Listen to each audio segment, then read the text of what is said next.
Good evening, believers. How are you doing today? This is Love Coach Dasha coming to you today for the Healing Hour Live. Come on in here because we are traveling the healing path today, every Thursday, 8 p.m. Eastern Standard Time. We are traveling the healing path. You have been through the trauma of being cheated on, but you want to stay in your relationship. You still love this person.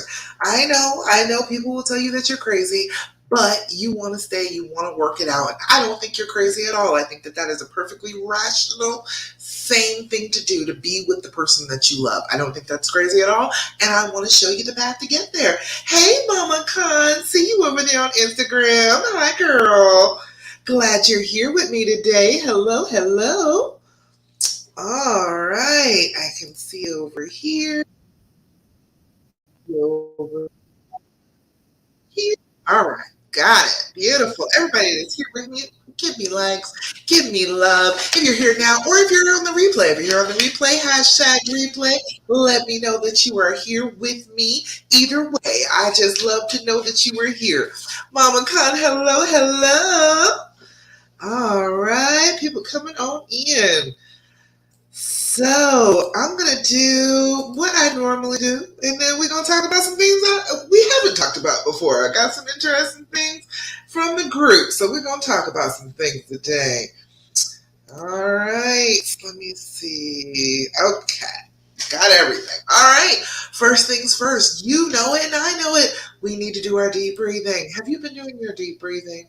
Have you been sitting down, taking a few moments for self care, and doing your deep breathing on a regular basis? If you have not, you are doing yourself a disservice, and it's going to make it more difficult for you to heal. You must be doing your deep breathing. That is a big thing to help trauma. It has always worked for trauma. It has always worked for pain. It has worked for things that are going wrong with you. So do your deep breathing. We're going to do our deep breathing together. We do a 4-7-8 breathing technique. What we do is blow out, blow, make that noise, blow. Even when you can't remember the 4-7-8, if you are starting to stress, you're starting to feel a little tight, a little anxious, blow out. Exhale that excess carbon dioxide. That's going to help a little bit. Blow out, make the noise, because we're trying to create a trigger in our brain that's a good trigger. The sound of means that I am calming down. I am in control of myself. My breathing is self possessed. I have got this. I am not in any trouble. I am not in any danger. I am fine. That is the sound that we're trying to make our brains link up with. Okay, so we got to be doing that, making that noise so that our brains can catch up to that. Then we're going to blow out. We're going to inhale for count 4. We're going to hold that breath for count 7, and then you're going to blow out for count of 8, like you're blowing out an entire cake full of birthday candles. Try and get that in one breath, okay? Are you ready? Come on, do your deep breathing with me. We're going to do it 3 times, but I want you to be doing this 5 times, 5 times a day, just on purpose. All day, all the time, be working on this. But together, since we only have a little bit of time together, we're going to do it 3 times, all right? So, first things first, you're going to blow out.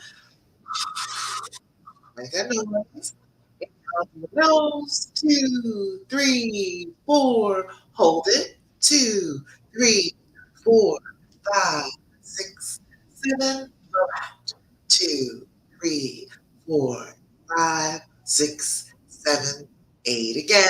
Inhale. 2, 3, 4. Hold it. 2, 3, 4, 5, 6, 7. Blow out. 2, 3, 4, 5, 6, 7, 8. Last time. Inhale. 2, 3, 4. Hold it. 2, 4, 5, 6, 7. 2, 3, 4, 5, 6, 7, and 8. Beautiful. Good job. Good job. How do you feel doing your deep breathing? When you are doing it, doesn't it is a little bit helpful. Just every time you do it, the more you do it, the more it helps. So you are constantly just praying in that level, sliding down, constantly telling your brain, hey, I don't need you to freak out. I don't need you to have me breathing all rapid and getting ready to fight a storm. I don't need that. I'm okay. I am safe.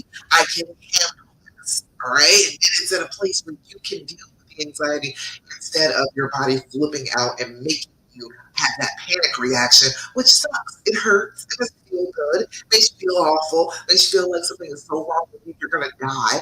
So we cannot keep doing that to ourselves if we're going to heal. If we keep going through that over and over and over again, you keep believing that you're in danger. And so what we have to do is calm ourselves, center ourselves, do our deep breathing, and get back in control of that response. All right? That makes sense to everybody. I certainly hope so. It's one of the basics, breathing.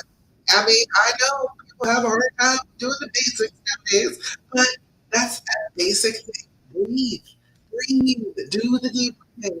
Inhale and exhale. A lot of the time, if you are sitting around and oh, my chest is hurting and I can barely breathe, I just don't feel good. I can't get myself together.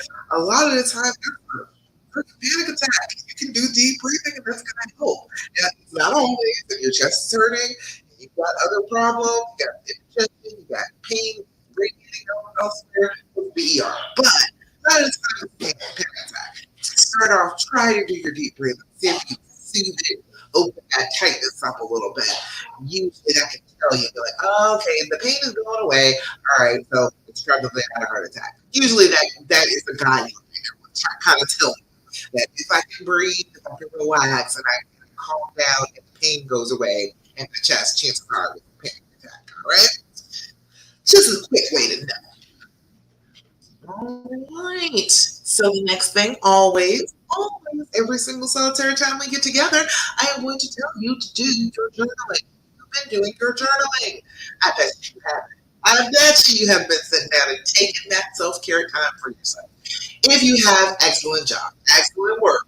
But if you haven't, you need to start doing that. Take that time first thing in the morning when you first wake up, and then right before you get ready to go to bed, 5 minutes. I'm not asking for a book. I'm asking for 5 minutes worth of writing.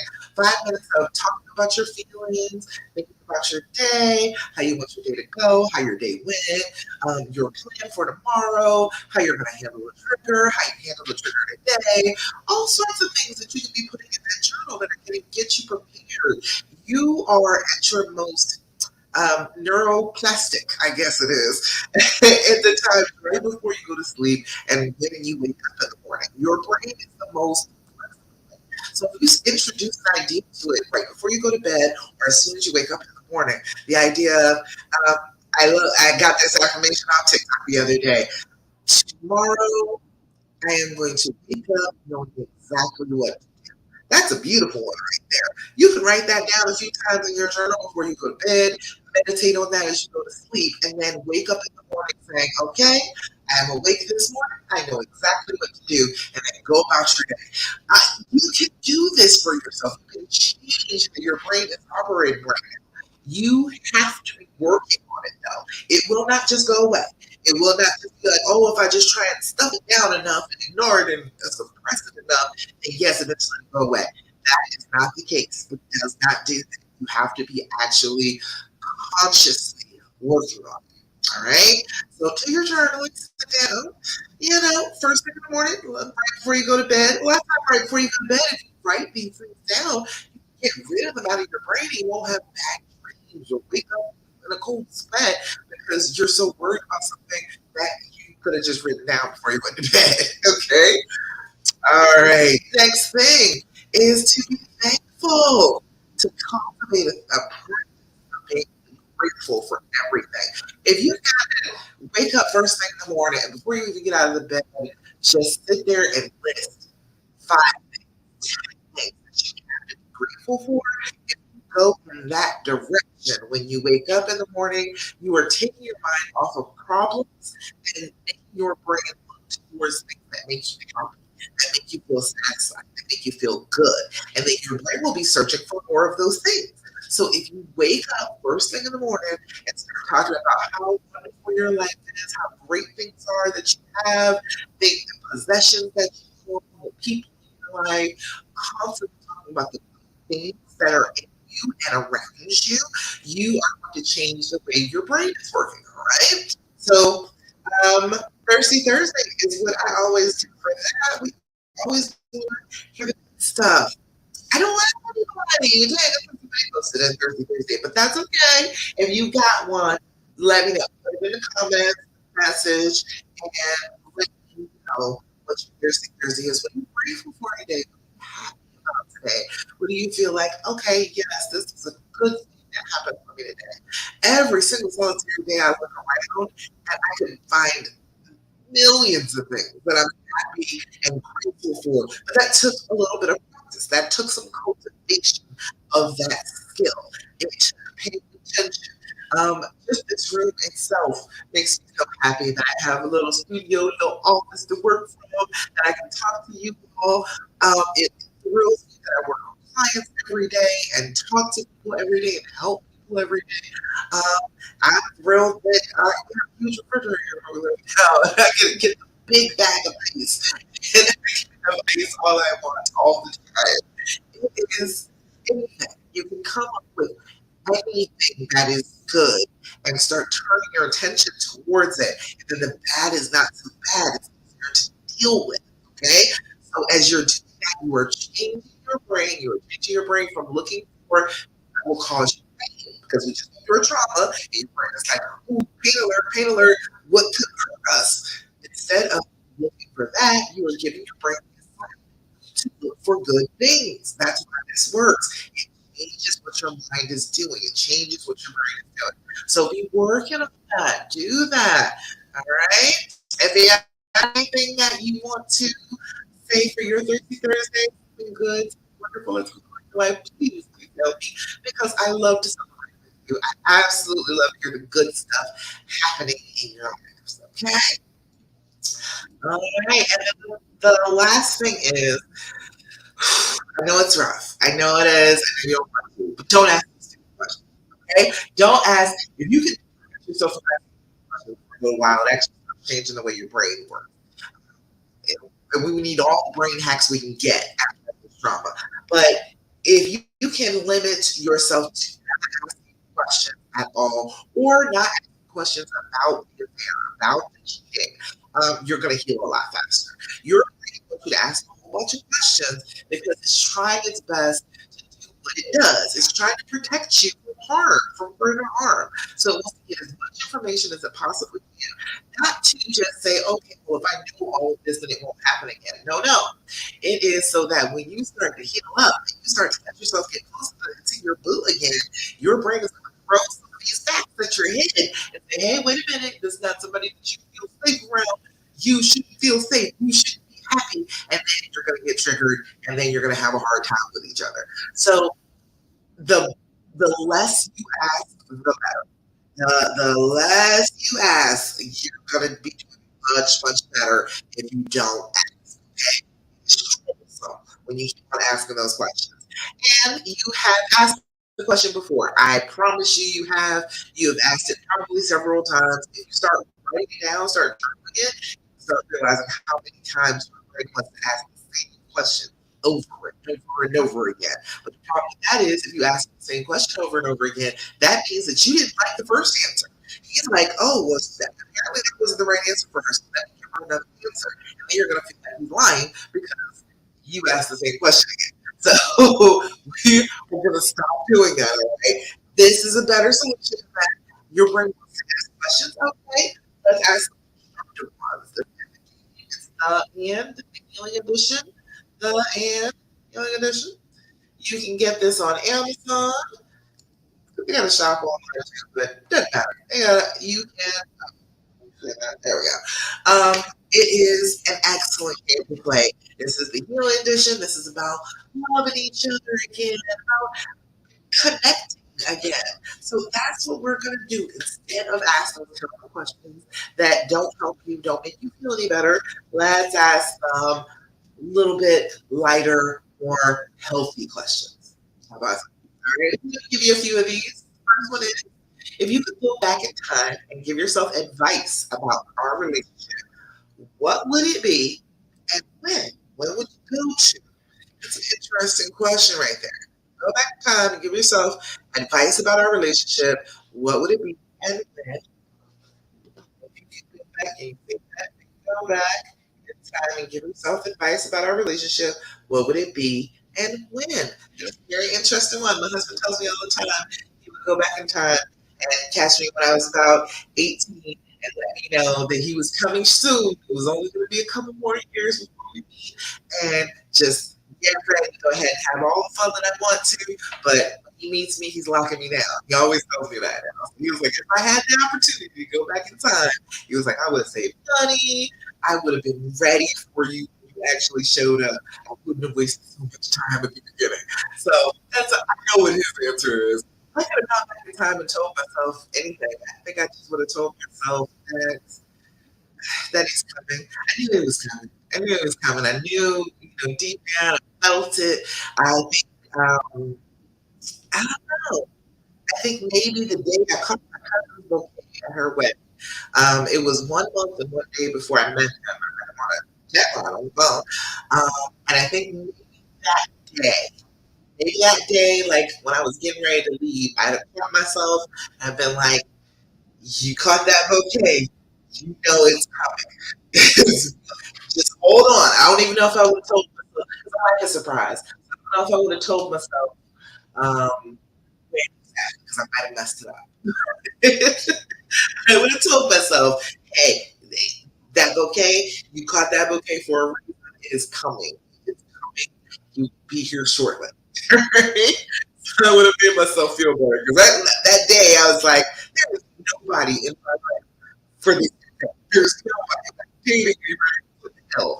And I think I would have felt a little bit better to know if I had told myself then, hey, he's around the corner, he's not far. All right, you get another question.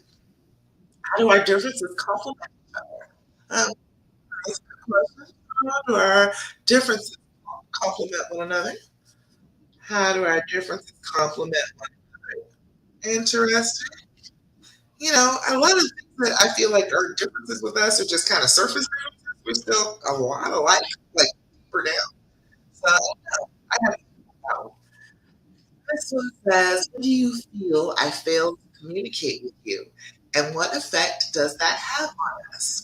Well, I am a Gemini. I talk all the time, so he never has to worry about me not communicating. But when do you feel uh, I failed to communicate with you, and what effect does it have on us? When do you feel that I failed to communicate with you, and what effect does that have on us? Question. Hey, Angela. Glad you're here, girl. Hello, hello. Glad you're able to make it. All right. Angela's like just the best. She's moderation in the group. She's just on it. She's been like a godsend. I'm trying to tell you, ever since she came into my life, moderating a little bit helps so much. I gotta tell you, Angela. Oh, all righty. Let's see. All right. So that's the basics, right? So, I think it was your question. Hold on, let me open. Where am I? Okay, there it is. All right, I think it was your question about how to make the sadness go away. You said how to overcome the sadness. I mean, I'm doing really well, but we are doing things together and having fun. There's always an underlying sadness inside me now. I totally get that. I totally get what you're saying about that. What it is when this type of trauma happens, it leaves an impression. It changes the way your brain works. It changes things. So it does leave this kind of underlying residual of sadness over everything. And a lot of what you're doing to help that sadness is to be just constantly turning away from it. So just towards a feeling that feels a little bit better than the sadness. Just hanging on to those feelings in the moment. Gratitude is a great one for that because it's very hard to feel sad at the same time you're feeling great. You know what I mean? And you've got tons of things to be grateful for, that brand new grandbaby, your motorcycles, the new job. You've got a lot of things that you can reach for. And let yourself dwell in that feeling for a while. Let yourself be in that gratefulness space and say, okay, well, yeah, I could be sad, but look at what good things are happening around me and to me. So, yes, And I still have some residual sadness, and I feel that, and I understand that, and I respect that about myself. But I don't have to be stuck there. I don't have to be stuck with feeling that sadness all the time, every single thing that we do. When I'm with him, try to remember the love. Try to remember like falling head over heels. Try to remember what it felt like to let that wall down and be really close.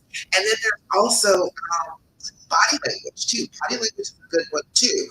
Opening yourself up. If you start to feel a little sad, you start to close down physically. Your body language changes. So keep your head up, shoulders back and down, chest expanded. Sit yourself up. Make sure that you're not cowering. You're not closing yourself off. What we do is we cross, we cover. So if you're with him, make sure that you are opening up instead of crossing and covering because your body language will also inform your brain. I know people think that it works the opposite way, that your brain tells your body what the body language should be. But if you change the body language, you tell your brain how you want it to feel too. All right. So that's a few things. And then the paper that dear Lori posted in the group. If you didn't see it yet, go get it because it's a very simple thing. Learning to be glad. That's an excellent one. It's very, very simple. It's like 4 questions. It's not even that hard. I printed it off. It's like a page and a half. That's it. That's all it is. A little bit. You can sit down and work on this in a couple of minutes. All right. This is another way of turning your brain towards a feeling that feels better than the sadness. You are sad now, but isn't that better than the anger? And isn't that better than like the betrayal and like the humiliation, like all of that? Like you're sad now. You have gotten way better than you were. Right? You just kept turning towards an emotion that felt a little bit better than the emotion that you were having. That's the same exact thing you're going to continue to do. Try and turn your attention away from sad to an emotion that's a little bit better than that. That feels a little bit better. But this is a good one. This was, I'm going to go over this one because this is a good one. Coping Skill Academy. You got to learn some coping skills. You got to have those on deck. Looking online, if you go for CBT and DBT therapy, like the exercises will be online. They're excellent exercises to do to sit down and start to reprogram your brain, start to work with your brain the way it is now, and to actually start to flip it and remold it and change and take out some of that damage that happened from the trauma. It's an excellent thing. So be doing that. But all right, this one's simple. It's GLAD, glad. So the first thing is G, grateful. What I tell you, always tell you that. Work on being grateful. So think of something very basic for which you're grateful. It could be something as simple as sunlight or the nourishing food you eat. Write that one down. Every morning, every single morning, especially during the winter, it's like I'm coming back from taking my husband to work, and the sun is just full on my face. You could be annoyed. You could be like, the sun, I can't see. You could be all like that. But every single morning, I try and stop myself from doing that. Stop myself from cringing and being like, oh, sunlight, and turn and face the sun and let the sun bathe my face and bathe my skin. And I just say a little prayer or a little thanks, a little prayer of thanks, I guess is what it is just saying thank you for the sun, thank you for the vitamin D, thank you for the warmth of my skin. I appreciate that sun. I appreciate it being there because it could be dark and cold and rainy because it is Virginia and it could be that at any moment. So I appreciate that sun in the moment. So that'd be one, like that's a very basic thing to be grateful for. The second part says now think of something truly important in your life, like a meaningful relationship, your kids, friends, or your health. Write that down. So, my first and foremost is my baby. My boo. He's like I'm trying to tell you, I get the feeling with him like we've been great lovers for eons. We've been great lovers since the beginning of time. We had to be. And we just keep doing this together. We keep coming here and coming to this planet and having all the fun that we can have together, find each other, and then we go back to wherever it was we came from. But then my children too, my babies, that makes me so happy to see them growing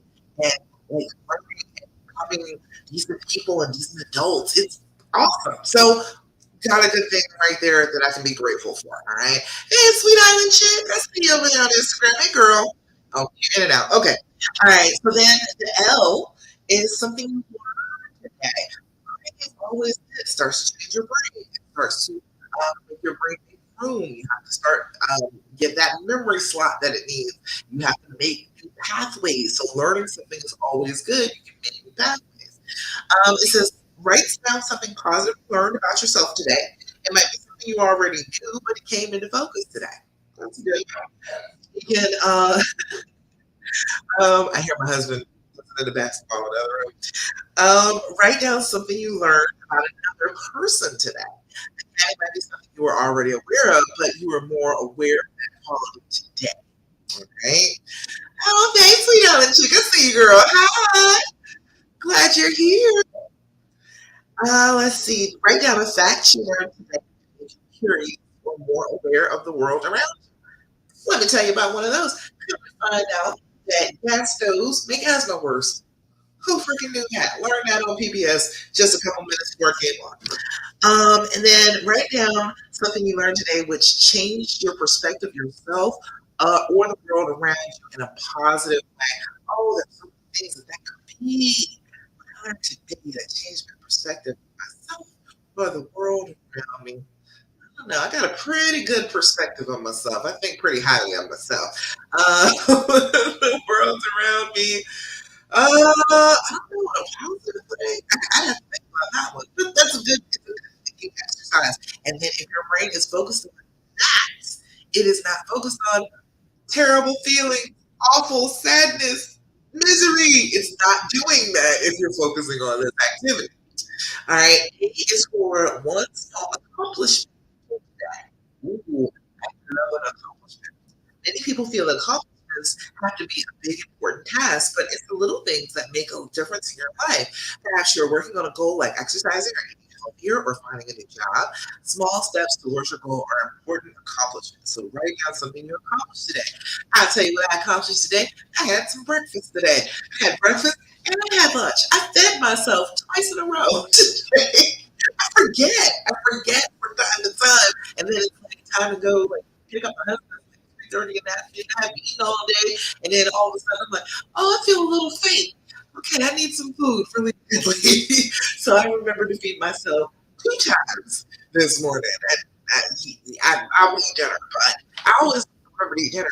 But breakfast slips my mind all doggone time. Hey Lou, I see you over there on Instagram, girl. Hello, hello. All right. Yes. Angela, you said it's better. Good, good, good. And then D, what that brought you delight today? Oh, what made you laugh or smile? What small thing of beauty did you see today? What did you hear today that lifted your spirits? A song, a child's voice, a joke? Now close your eyes and think of the day and what you wrote. Breathe deeply for a few minutes and visualize a positive image from the day. Write down something important from this exercise that you want to remember. See, that's a good exercise. That is in the group. That's posted in the group. Lori did that for you.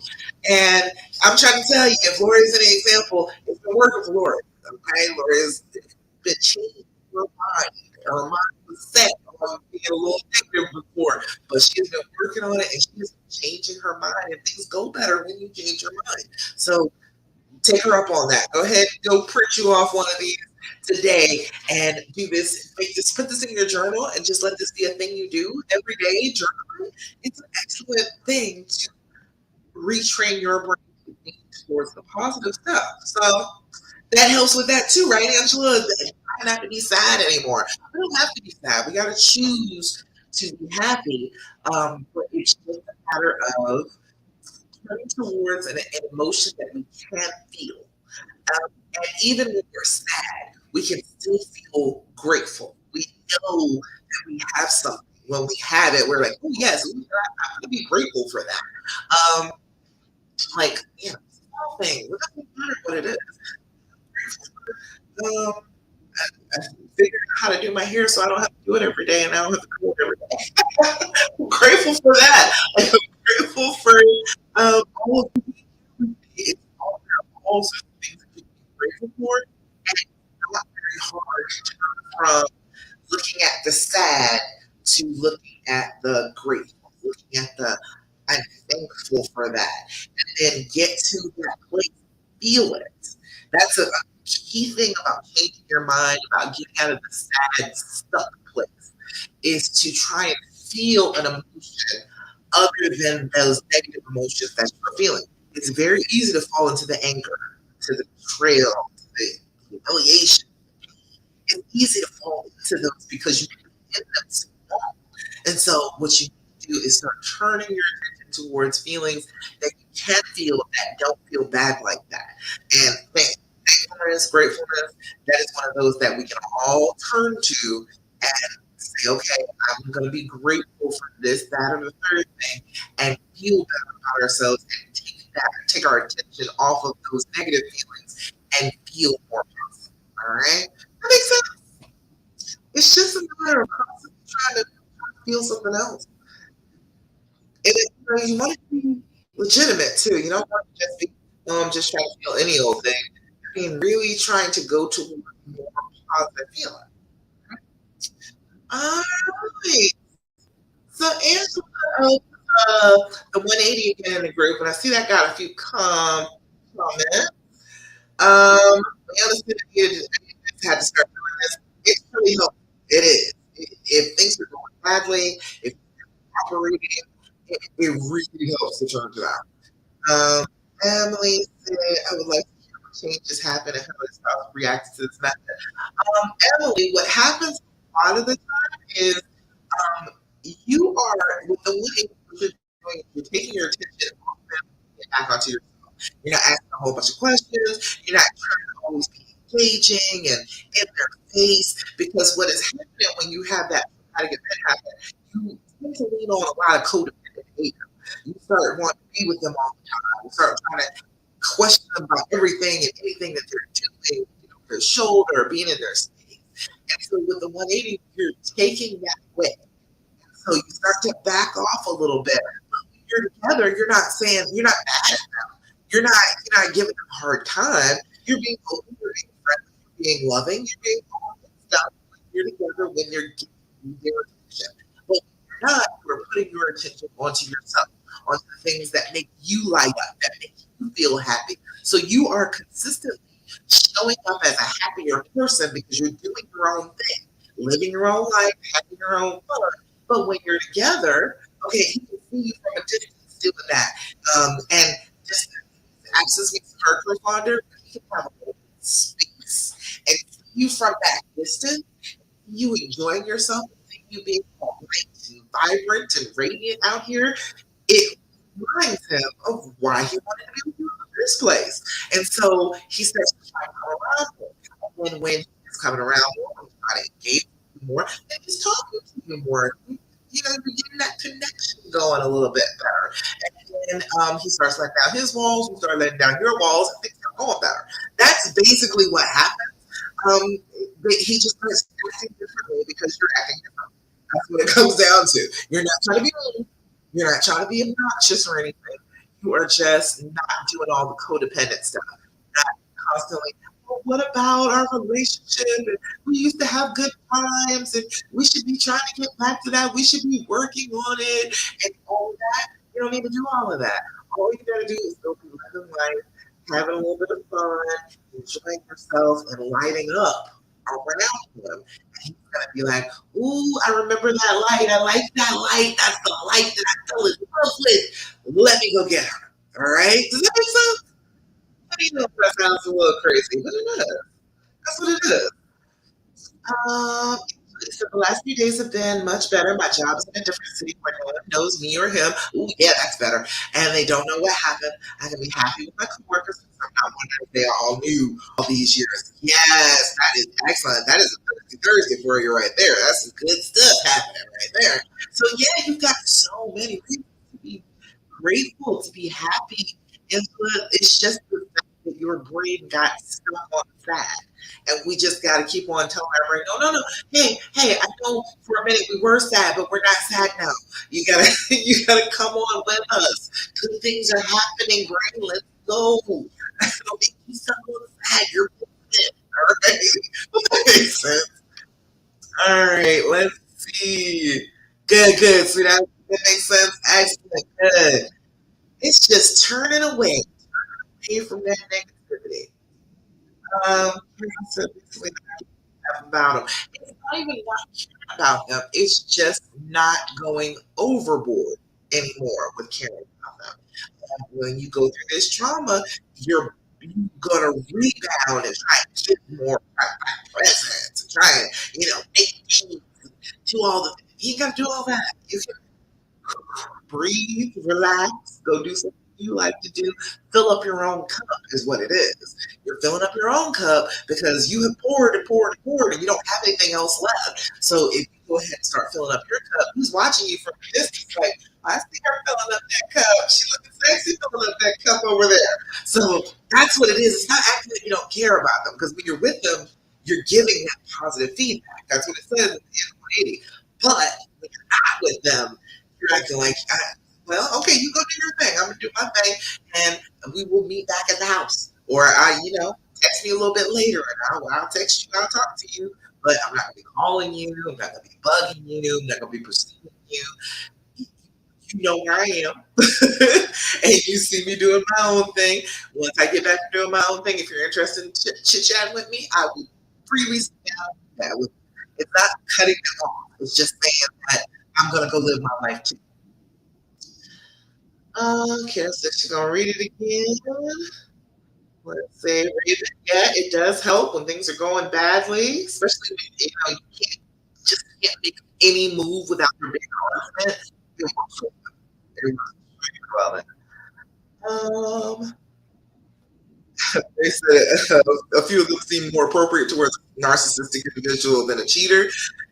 It may seem like that, but a lot of it is just simply paying attention to yourself. It's not really trying to like punish them for being narcissistic or anything. Like trying to do that. What is it? The gray yelling? I think we call it. Not trying to even do that because most people are not actually narcissists. I know that word has been flying around a whole lot, but most people are not. We are narcissistic. Every single freaking one of us is narcissistic. We all care about ourselves. It is how our programming is wired. Okay, we are supposed to worry about ourselves first. All right, but a narcissist, like a narcissistic personality disorder, that is rare. Okay? And chances are, if you met somebody with that, you wouldn't fall all in love with them. Chances are you know something was a little off about them from the beginning up because every person that I've ever met that had narcissistic personality disorder was a little strange from the beginning up. You knew that there was something different about these people from the beginning. So, I know a lot of people say, oh, yeah, they're narcissists. We all have narcissistic tendencies, every single solitary one of us. So this is not really about them being narcissists at all. It's just about not doing that codependent stuff. And then Kate said, this one I really couldn't answer. She said, how does one respond when they ask why you're being different? Good question, Katie. I'm not sure what you're talking about. I went hard and then backpedaled once I read this. Any suggestions for a smooth transition? You can let them know. Just tell them, I am working on my emotional control. I am working on regulating my emotions. I feel like my emotions are a bit big, a little too much for me, a little too much for you. I'm working on that. That's what I'm doing. If you think that I'm being different, that's why I'm being different. I am working on not freaking out as often. I'm learning to control myself. I'm doing my deep breathing. I'm meditating. I'm working on getting myself to a better, healthier place. You can make it just be like that. Just make it sound like that. It doesn't have to be about, oh, I'm trying to work on this relationship. You don't need to do all that. Just a simple, I found this out, found this technique, and it is supposed to help you regulate your emotions, not to be so overly emotional and too much in a relationship. And I'm trying to learn how not to be too much. So he'll like it. He'll be like, oh, cool. Alright. That's a good one. I like that question. And the artist that basically do everything they do to you. Actually, no, it's not. It's not even the same thing because you are when they are around you, you're giving that attention. A lot of the time, what happens is if they get all wrapped up in their affair or whatever, they stop paying you attention at home. And so they're out living their life, but then when they are home, they're not paying attention. You're doing the opposite. You're out living your life, but when you're home, you're paying attention. You are there. That doesn't mean you're asking a bunch of questions. It said if you're probably the one that talks a lot, asks a lot of questions, don't keep on trying to force conversation, trying to pick up conversation, but receive conversation. If he's willing to talk, he's got something to say, all right, participate in that conversation. You don't have to like give them stonewall silence. That's unnecessary. You can go ahead and just what they have to say. If you have something in return to say it. It's not, ignoring them. It's not the same thing that they and it says, is this only for the beginning or can I do this now a year later? Absolutely. Yeah, you can. It depends on if things are going terribly or if you just need to get control of yourself. If you've been feeling all out of control, you feel like you're begging all the time. Yeah, it's a pretty good thing to do. The 180, it's like 30, 35 things. So I'm not going to go over every single one of them, but sorry, Angela put that first thing in the group. It is right up there. Matter of fact, I'm pin it. You pin it to the feature section. So that's up there again. So if you're interested in the 180, go check that out. All right. Any questions, comments, thoughts, complaints? Anything going on with you today that you want me to answer? Feel like I'm struggling. Help me, help me.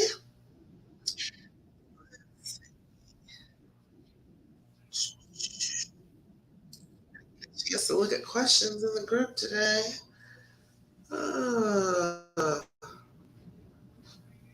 gosh. Uh, I'm here for you if you got questions.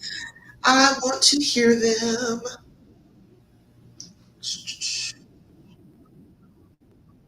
There. Sure, go ahead. What question you got about the 180, Katie? Come on with it, Katie. Tell me.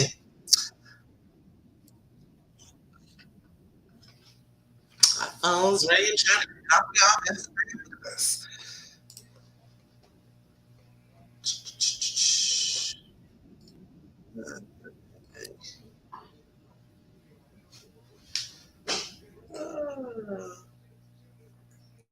Anybody got questions? I think Katie's typing hers. But if you got any questions, let me know. It says, okay, there it is. If you read the 180 and decide to backtrack, how would you do that? And also, when following the 180, how do you reply to why you're acting different? Oh, yeah, that's what I was just talking about. Yeah. Why you acting different is I found some exercises to work on for my emotional regulation. I think my emotions have been a little too big lately. I would like to calm them down, calm myself down. That's what I'm working on. So, yeah, yeah, yeah. Oh, no, it's okay. It's all right. I just said it. You was like, that close to hearing me the first time. But that's all right. But yeah, just tell them, look, hey, look, I learned that I might be a little over the top. My emotions might be a little heightened right now, and I need to work on bringing them down to a more normal level. And that's what I'm doing. I figured out this. I found this exercise. People have been saying that it works. So I've been just doing these things and containing my emotions, trying to not to let them like explode all over the place all the time. And he'll love that. He'll love that you're working on that. And he will probably like remind you when you're flipping out. You'll be like, wait a minute, what about that exercise that you were supposed to be doing? He'll probably remind you of it. So, yes, you're welcome. You're welcome. It's a good method to just center yourself. Like, okay, it's not really like difficult stuff. Don't pursue, reason, chase, beg, plead, implore. You shouldn't be doing that anyway. You shouldn't have to do all that. Trying to pursue them, trying to reason with them why they shouldn't be cheating on you. You shouldn't have to do that. That's dumb. You shouldn't have to go through all that. He knows he's wrong. You don't have to explain it. You don't have to. You are not his mother. You are not here to teach him right from wrong. You really aren't. No frequent phone calls. Like I say, it's like 2 texts a day. If you're not like living together, if you're living together, you know you gotta speak to each other on a regular basis. But like if you're not together, if you're not living together, I say like 1 text in the morning, 1 text good night. That's it. Any other time during the day, let him call, let him text. Don't point out good points in the marriage because you're sitting there trying to reason with them, trying to show them why you're worthy. You don't have to do that. Don't follow them around the house. Don't encourage talking about the future. We are struggling right now. Talking about the future just makes us struggle more. Let's not worry about the future. Let's deal with, what I would like to have happen, you can do that. But dealing with, the future right now is a little bit drastic, Don't ask for help from family members. Oh God, no, please don't. Like ever. Don't ask for reassurances. Can we reassure ourselves? Can we decide that we can self-soothe and we do not need somebody to tell us, oh, it's okay, baby, it's all going to be all right for us to be all right? We got to get that for ourselves. We cannot wait for that all the time. We can't be waiting for reassurances for everything we want to do in this life. Don't buy them gifts. Don't schedule dates. Don't spy. Take the damn GPS off. Take all that 360, all that shit. For real, seriously. It's spying. That's what it is. You are saying that, oh, I need this to be trusting, but you're doing something untrustworthy. So how does that make sense? Don't do that. Don't spy on them. You don't want to be spied on. And that's freaking creepy. Okay? I'm gonna just lay it down for you. It is creepy for you to be like, where is he? Oh, I can see what path he's driving. And did he stop at a stoplight? That is creepy. Okay? It makes you look like a stalker and it does not help your trust. So you're doing it for absolutely no reason and you look bad doing it. All right? That's just the reality. I'm sorry. I know people was on the whole, the 360 train. I get it. I know, but no, it doesn't look good. Kitty says, so birthdays and Valentine's, no gifts. I think it's talking about just buying them stuff, trying to buy their love. It's a special occasion. We exchange gifts. That's ritual. That is what we normally do. But I think it's talking about trying to buy them a nice watch and be like, oh, look how much I love you. Look how much I spent on you. That type of thing. I don't think it's like, oh, you can't buy them a birthday gift. No, this is a person you love. This is a person you're in a relationship with. This is a family member. You should be buying them birthday gifts and Valentine's gifts. But yeah, just trying to buy them presents to kind of buy them off is what they're talking about. Let's see. Oh, sweet out the chick said, I know not to ask for details, but I keep asking for it. Girl, stop. Don't do it to yourself. You are torturing yourself. There's no need for you to ask that. And it doesn't help you anyway. It hasn't helped thus far. Asking all those questions. You keep on asking for it. Has it actually helped? Let me know. Right? That's always my thing. I'm like, if you're doing something that works, great. Keep on doing it. But if you're doing something that doesn't work, stop that. It's crazy to keep on doing something you know doesn't work. Let's see. Where did I stop? Don't schedule dates. Don't spy on them. This is the one that I don't agree with. Do not say I love you. If you love somebody, I think you should say it. It should not be all the time, I love you, I love you, I love you, I love you, trying to get them to say it back to you. If you are going to say I love you, say it with zero expectation. Don't say it with the expectation of, oh, he's got to say it back. Say you love somebody because you love them. Period. No extras. No, because I want to hear it back. None of that. Because loving somebody is supposed to be a gift. It's not supposed to be like, oh, I gotta have the same thing back for me to be able to give that gift. Don't do that. That's not cute. Okay. say you love them in real terms, like, I'm getting ready to go. I love you, baby. I'll be back at such and such a time. Okay, totally normal thing to say, but constantly trying to be on their back and, oh, don't you love me? I love you. It's too much. It's codependent. Don't do that. The first time I ever told my husband I loved him, he had gone away for a little while, and no, I'm sorry. The first time he told me he loved me, right before he went away, I had told him. I said, "Look, would it freak you out if I told you that I loved you?" It was only a few months in, and he said, no, I don't think so." I said, "Okay, good, because I do. All right, I'll talk to you a little later," and got off the phone with him. I just ended the conversation there. Done. So every now and again, like the next few times that we talked before he went out of town, sometimes I'd say it at the end of the conversation. Sometimes I wouldn't. I'd leave him guessing on when I would say it. And then he went out of town and he came back. And the first time I talked to him on the phone after he came back, I didn't say it.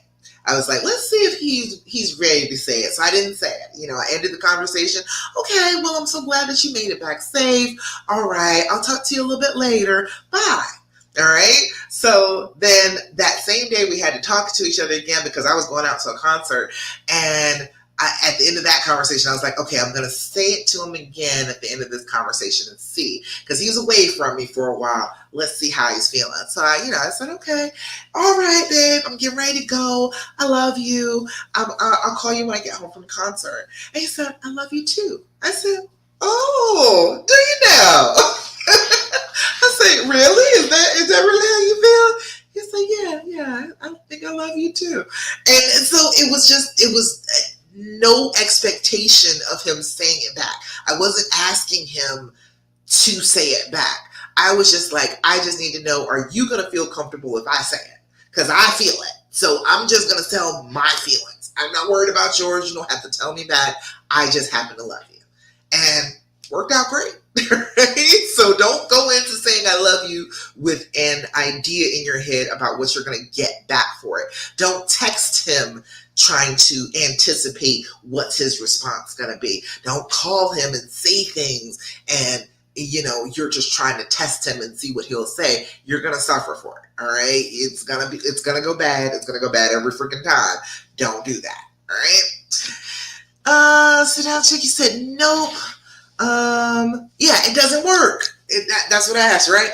It doesn't work. And you can keep on asking for these details, but it just tortures you. And then you're torturing him saying, I'm never actually going to forget this. I'm going to always hold this over your head. I'm going to always torture you with it. I'm going to keep asking you these awful questions that are embarrassing for you and embarrassing for me and bring up things that hurt both of us. I'm going to keep doing that until the day you just decide to pack up and go, because I'm never going to let it go. That's what you're doing and saying when you keep on asking the same thing over and over again, asking for details that you really don't want. You don't want these details. I promise you. I promise you, I cross my heart that you do not want the answers you are seeking. You do not want them, because this was a selfish thing he was doing. No, he was not thinking about you when he did this selfish thing. And if you keep digging into that, you will keep running into the wall of he was just being freaking selfish. And now you'll keep on saying that, and you'll be like, oh, well, he doesn't deserve me. But you're really just stirring up negative feelings for a regular human emotion. We're all a little selfish, okay? There are times where you're doing things and you're not thinking about him either. That's what happens. We do that sometimes.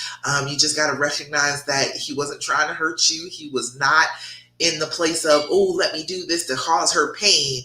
It was, ooh, let me do this to soothe my pain. That's where that's coming from. So I don't know if that helps you, Annie. Let me know. Sweet Island Chick. Let's see. I'll do a couple more of the 180 if we don't have any other questions. Oh, wait. Okay, so this is in reference to getting them back. What, Katie? No, the 180, no. It's not getting them back. It's not getting them back at all. It's or you saying getting them back like revenge or getting them back like in your life? Sorry. I gotta clear that up real quick. Wait a minute. Which one do you mean? Because giving them back like revenge is not revenge. It will get them back. It does make their attention turn towards you because you are doing something so different from what you were doing.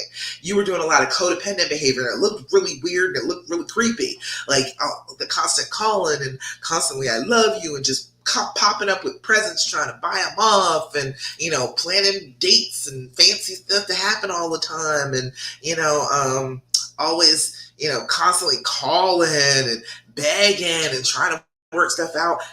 You don't have to do all of that. It's a little much. And so it gets their attention back on you in your life. Okay, yeah. It gets their attention back. It turns them back towards you because all of a sudden you went from codependent, kind of creepy stalkerish behavior to just a regular girl. I'm living my life. I know you're living yours. I don't got to question you every 5 minutes. I'm not acting like I don't trust you, but I'm acting like I'm out here in the world too, and I have stuff to do, and you should trust me because I'm out here. So it's just getting them turned back towards you because their attention has been off you. Their attention has been on some bimbo down the street and hasn't been on you. So we had to turn that attention back around to where it belongs, which is on you. And when you do things that are so different, you see how quickly he was like, why are you acting different? He is going to notice immediately. It works in days. It doesn't even take but maybe 2 days of doing this for them to be like, hey, something is different. What is going on? They pick up on it very, very quickly. And then you can just let them know. Be like, I'm trying to work on myself. Relationship stuff, I know, but I got to get my emotions under control before I can even deal with the relationship stuff with you. So that's what I'm working on right now. And as you do that, then he's going to calm down, and then you all will be able to work on the relationship stuff together better because everybody is calmed down. That makes sense? The 180 is good stuff. It is. It said, makes more and more sense. I didn't know what it was, or reference to begging or getting their attention before I read the 180. I was confused by the rules. So I'm glad you clarified all this. Good. I'm glad that makes more sense to you. Because it's not even a manipulation. It's about stopping some of that codependent behavior that looks really bad, that is not actually loving. It is based in fear.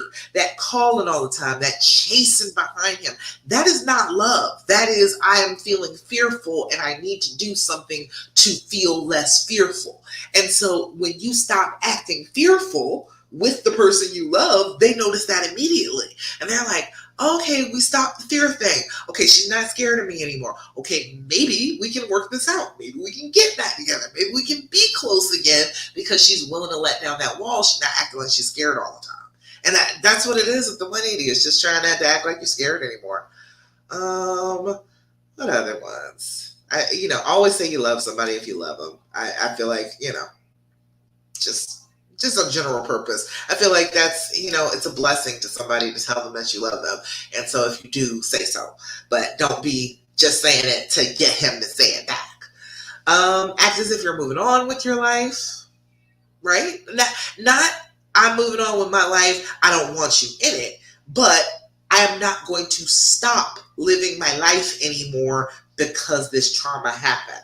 I'm not going to stop going out, having fun with my friends, doing things after work. I'm not going to stop all of that just because this is going on with us. This is going to get worked out.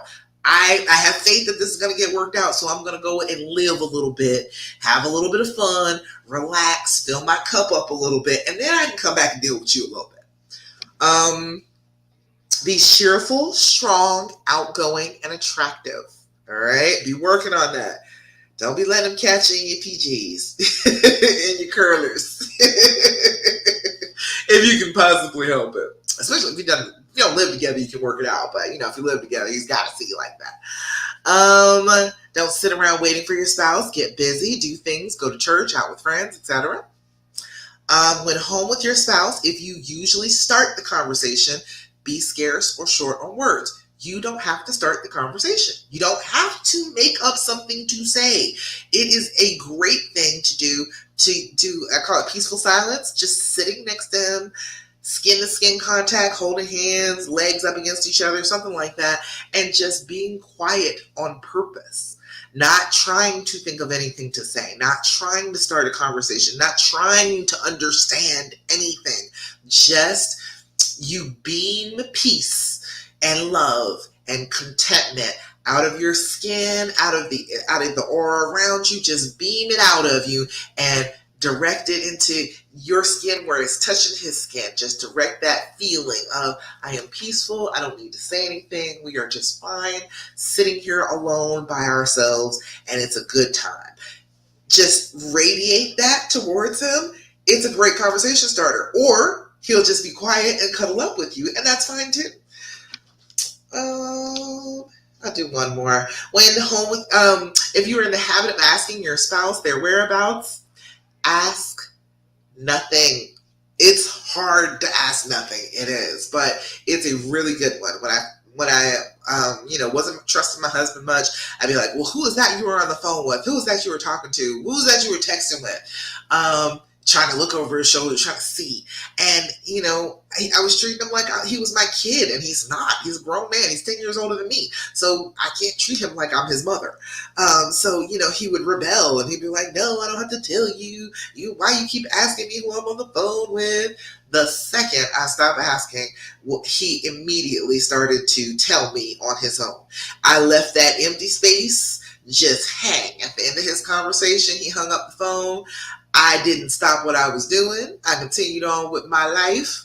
I think the first time I really started doing it, I was writing my first book. And I was, just scribbling away, and he had hung up the phone, and I didn't know who he was talking to, but I was like, I am damn determined today. I'm going to focus on what I'm doing, finish this passage. I am not going to ask him who he was on the phone with. And it took about a minute and a half of me continuing to write for him to be like, oh, that was such and such on the phone, and they were saying this, that, and the third. Oh, was it? So now I get to be gracious and just receive the information and not have to ask it. So don't ask a whole bunch of questions. It is useful. It's a useful tool. I'm trying to tell you.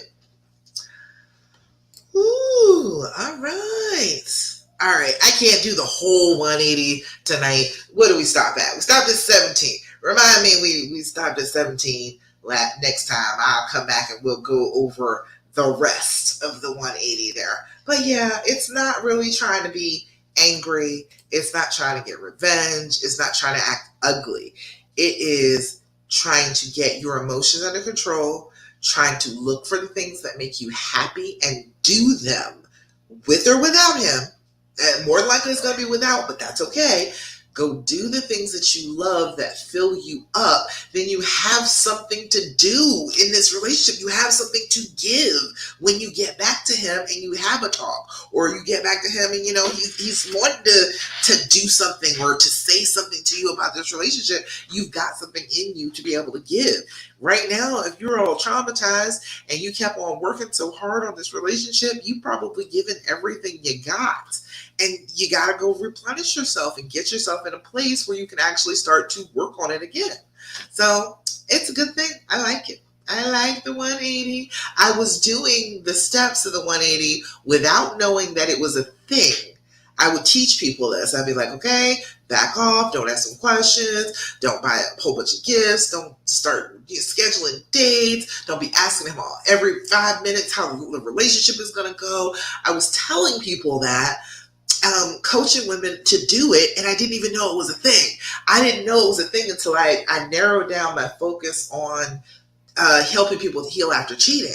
And then I started going to the Facebook groups online, and I was like, oh, that's a thing. They call it the 180. Okay, all right.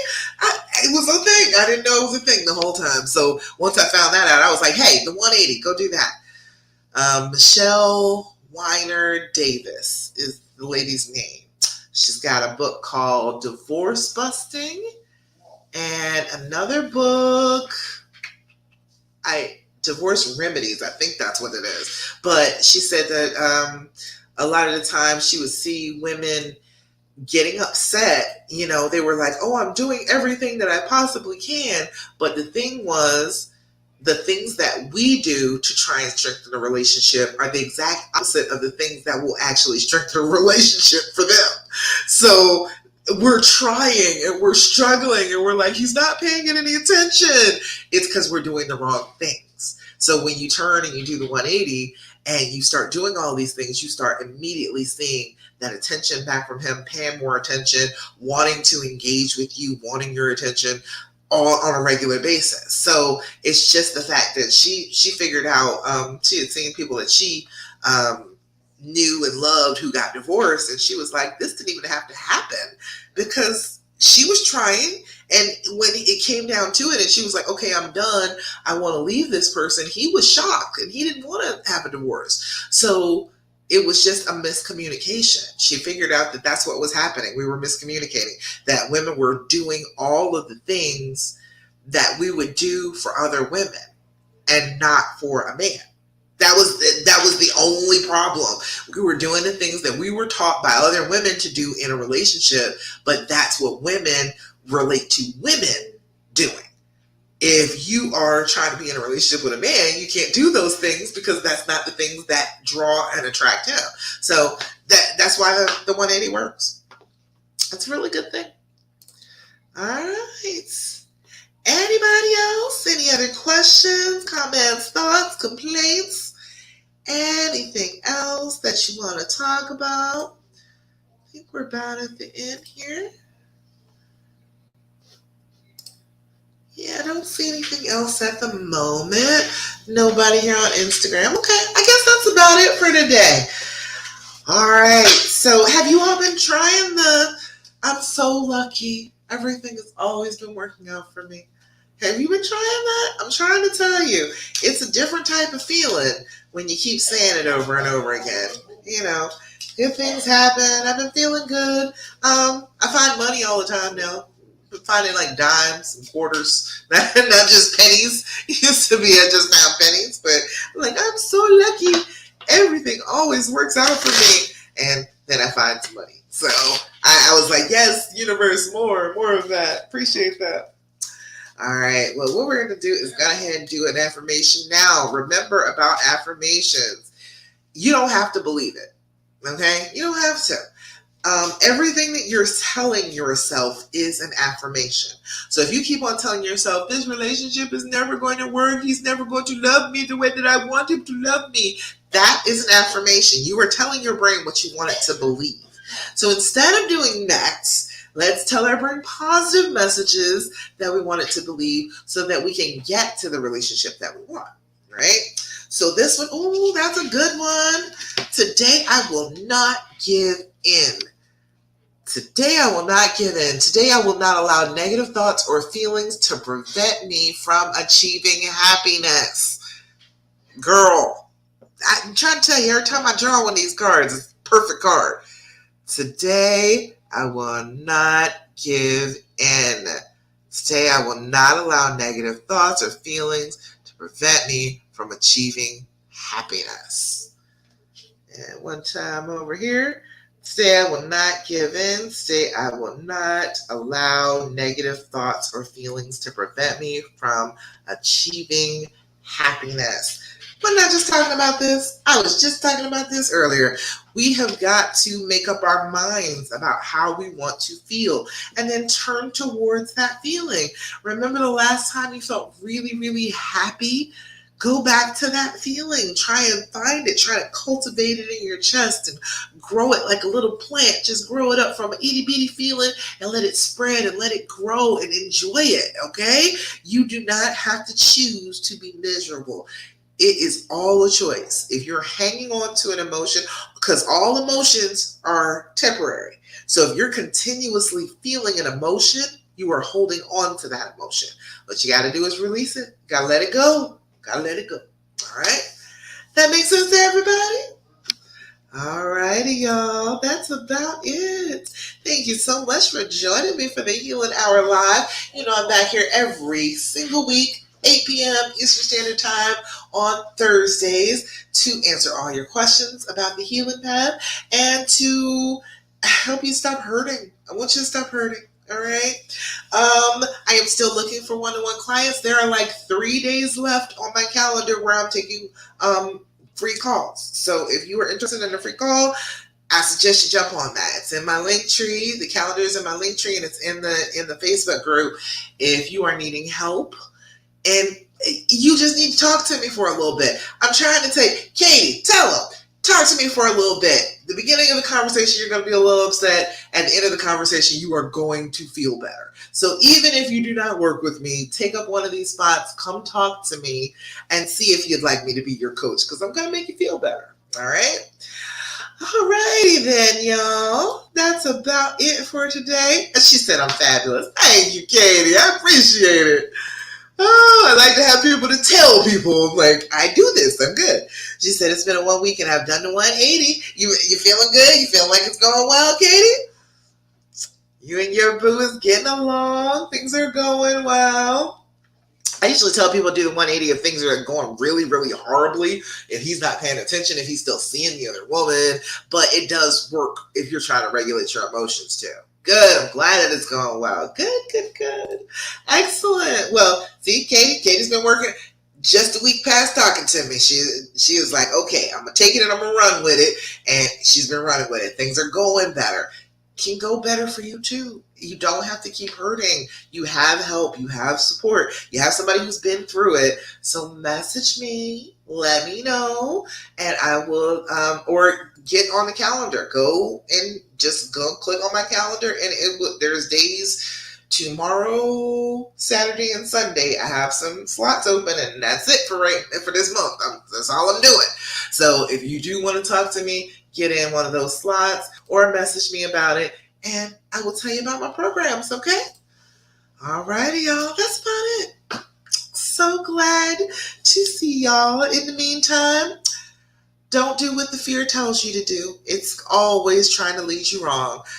Lead with the love, okay? All right, y'all. Bye. Goodbye to you over on Facebook and YouTube. Bye. And bye to everybody over